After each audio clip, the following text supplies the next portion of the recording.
Hello student, स्वागत है आपका। मैं देश दीपक सिंह। आज हम लोग चर्चा करेंगे प्रश्नावली 4.3 के क्वेश्चन संख्या 2 और क्वेश्चन संख्या 3 पर, जो कि दो चर वाले रैखिक समीकरण पर आधारित प्रश्न है।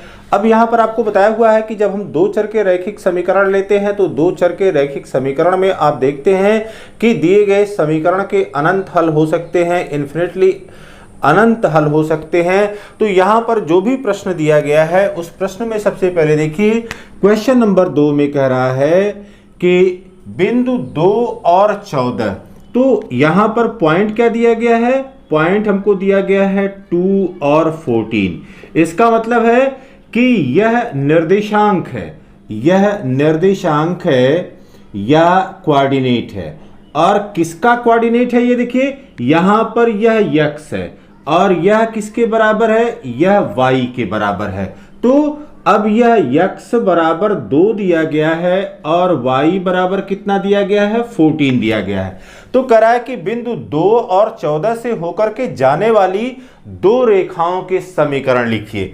तो यहां पर दो रेखाओं का समीकरण कह रहा है आपको लिखने के लिए। अब समीकरण ऐसा होना चाहिए कि यह मान रखने पर संतुष्ट हो सके। अब देखिए, अगर लिखते हैं x प्लस वाई, पहला समीकरण x plus Y is equal to, अब x बराबर 2 है, y बराबर 14 है, तो यह हो गया 2 प्लस 14 और यह बराबर कितना हो गया?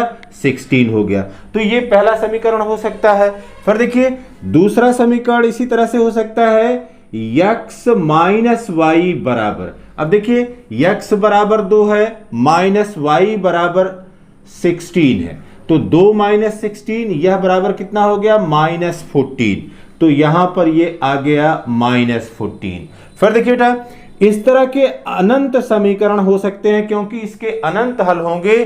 तो इस प्रकार से, क्योंकि एक बिंदु से होकर के अनंत रेखाएं खींची जा सकती हैं। देखिए यहां पर अगर लिखते हैं 2x प्लस वाई, तो 2 गुणे 2 प्लस और y बराबर हो गया है 14, तो यह बराबर हो गया 4 प्लस 14 और यह बराबर कितना हो गया? यह बराबर हो गया 18। फिर देखिए बेटा, अगला समीकरण क्या हो सकता है? अगला समीकरण यहां पर हो सकता है कि y is equal to 7x, y is equal to यह 7x के बराबर। y का मान कितना है?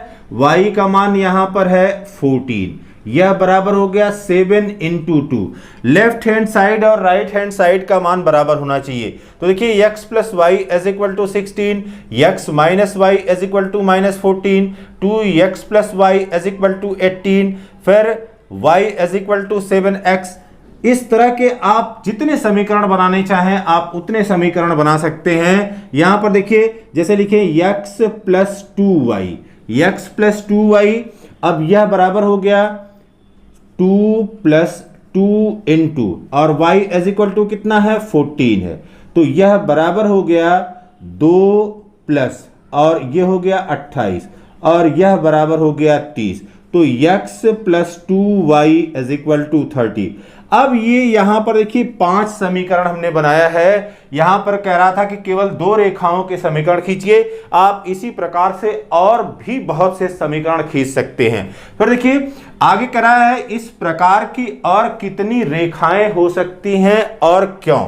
अब ये देखिए बेटा, जो दूसरा भाग यहां पर पूछ रहा है उस दूसरे पार्ट में देखिए, इस प्रकार की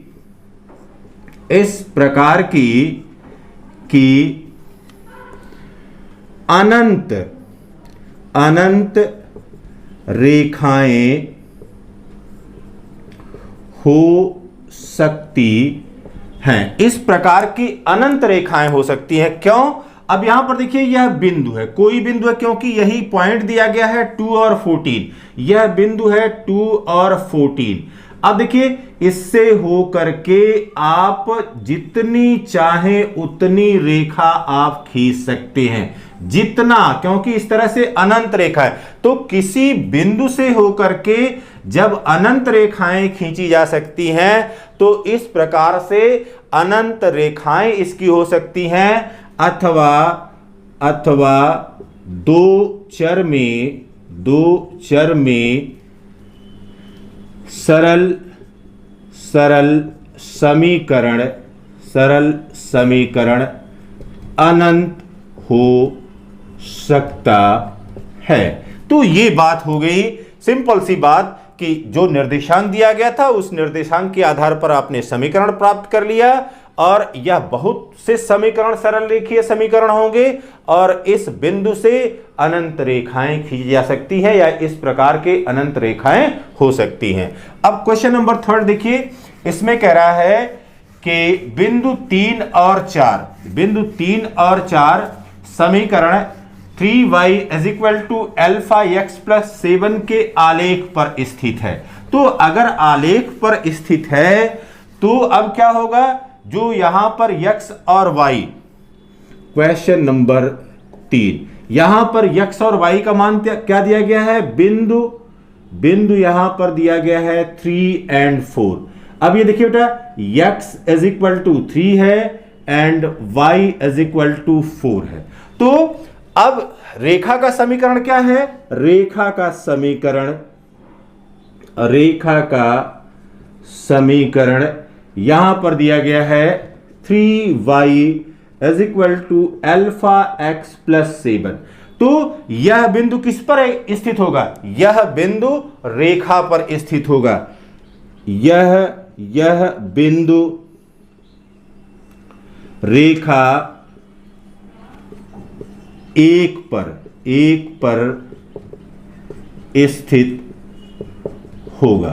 ठीक, अब अगर रेखा x पर स्थित होगा तो समीकरण 1 में x और y का मान रखने पर, समीकरण 1 में x = 3 y = 4 रखने पर, अब देखिए बेटा, ये हो गया 3y = α(x+7), तो ये हो गया 3 इंटू और y = 4, यह बराबर हो गया अल्फा इंटू और x के स्थान पर 3 + 7, यह बराबर हो गया 12 = 3α + 7। पक्षांतर कर दीजिए, 12 - 7 =